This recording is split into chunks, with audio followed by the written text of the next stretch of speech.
Hi, my name is Larry, and welcome to this episode of Learn It with Larry. And today we're going to talk about some of the desktop apps that you can actually use to add more value to your production. Again, if you are working in a production, all you have to do is tell a story. That's the purpose of any shooting or any production. In order for you to be able to tell your story better, you need to have access to more inputs.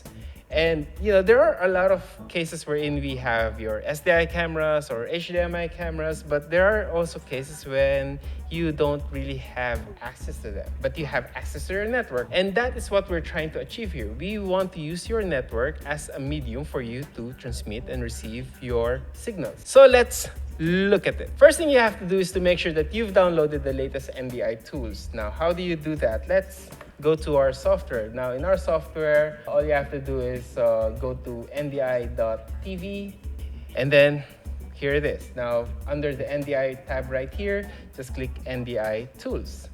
Now, once you're in your NDI Tools page, you can see here that you can download the latest available NDI tool set. Now, if you hit download, it will go to another page and ask you whether you want it for Windows, you want it for Mac, and since we're using Windows right here, say we download it for Windows. Now that's it. Once you've downloaded all the software in your computer, you now opened up new possibilities for your live production, because now you can use your computer both as a source to your live production or even as a destination that's coming out of your live production. So let's see how that works. The first software that I'm going to talk to you about is called Scan Converter, and that's actually the software that I'm using. And that's the reason why I can show you my laptop as an input. And in this case, all you need to do is open the Scan Converter, click it, and then boom, that's it. Your laptop is now part of your NDI network, and your laptop can be used as your source. This application is perfect if you are, let's say, showing a PowerPoint presentation or showing whatever's in your desktop. Let's talk about PowerPoint. Now, all I have to do is open my PowerPoint right here, start my presentation, and now I have my presentation right here. Now, if I'm doing a presentation as part of my show, and if I need to have that, I can have a fancy picture-in-picture like this, or I can go to the view of the speaker like this, or I can even go to that specific full screen of my presentation, and so on and so forth, depending on your production style.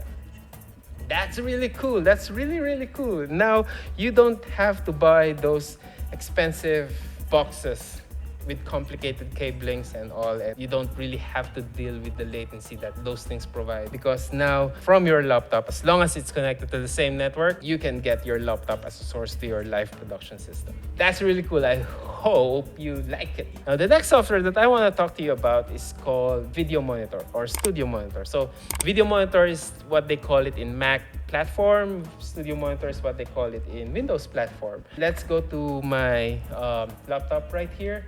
Just gonna exit the show or the slideshow, and I'm gonna open Studio Monitor. Once Studio Monitor is there, you can now have access to whatever NDI sources that are available in your network. So in this case, you can see that I have my camera that's connected to my TriCaster, and I selected that as a source. Or let's say I want to see the final mix out, which is my program out that I'm showing you right now, or possibly I want to see, let's say, ME number 2, if that's what I want to see from my screen, or any of the additional sources that are available here. I can also show you the full screen of that, and then of course it ripples out. But let's say I want to see the output coming from my camera right here, so that's the direct output of my camera. You can see I'm sitting on a green screen. I have to fix my hair, but it's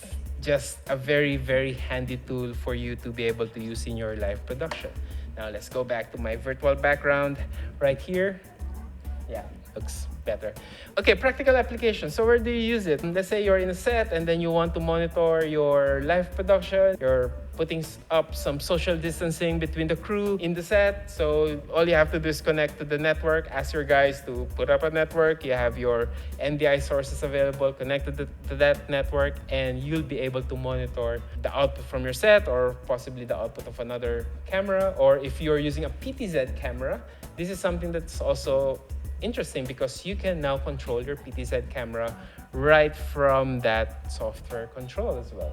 Now, the last software that I want to talk to you about is called Virtual Input. Let's give this situation that we are now as an example. We are living in a world wherein we are working from home or we are doing some social distancing. This is the time where teleconferencing software have really got a lot of attention from us. Let's name them. You have your Skype, you have your Zoom, you have your Microsoft Teams, you can do your Google Meet. This software, they do not support NDI for now, as I said before, but they do support a webcam input.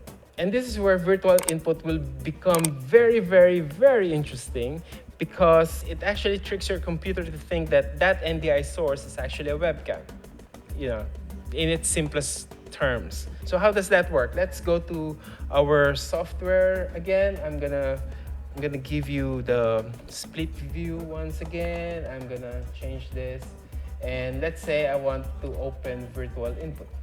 Now that virtual input is open right now, and I have to go to my taskbar. I'm gonna show you the full screen of that. Why not?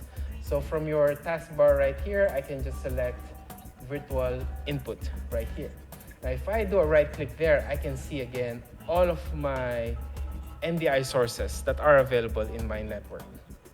And that's where it all starts. So let's select the TC1 mix number 1, or let's say camera 1, okay? Camera 1 is the output from the green screen. Let's open Microsoft Teams. Now in our Microsoft Teams right here, I'm gonna call our producer, Ramel. Ramel is our producer. And I'll try to get some bonus from this show right here. Let's say, hey Ramel, wanna call you, okay? Calling Ram. Now you can see now, instead of the laptop looking at my webcam, it's actually looking at my output of my TriCaster, which is the virtual input. And if I need to change that virtual input, all I have to do is go to this setup again, and then let's say I'm gonna open my Mix 1, but that's gonna be like, crazy loop of videos right there. But you get the point. That's what virtual input can really do for you. So let's select my camera 1. And he's not answering us. It gets forwarded to voicemail. He thinks that I'm asking for a raise. So let's leave him for now, and then let's go back to this shot. Now there you have it. I hope you really enjoyed the show. And if you've seen it from the download link that I showed you a while ago, there are some tools available for you to be able to use in your live production, but I only focus on 3 because these are the 3 most common software that I've been using personally for our live production. Again, if there's anything at all that we can do to help you put NDI into your production, let us know. We'll be very happy to help you in those inquiries. If you haven't, please like, share, and even subscribe to our channel for more videos like this. This is Larry. Thank you for watching.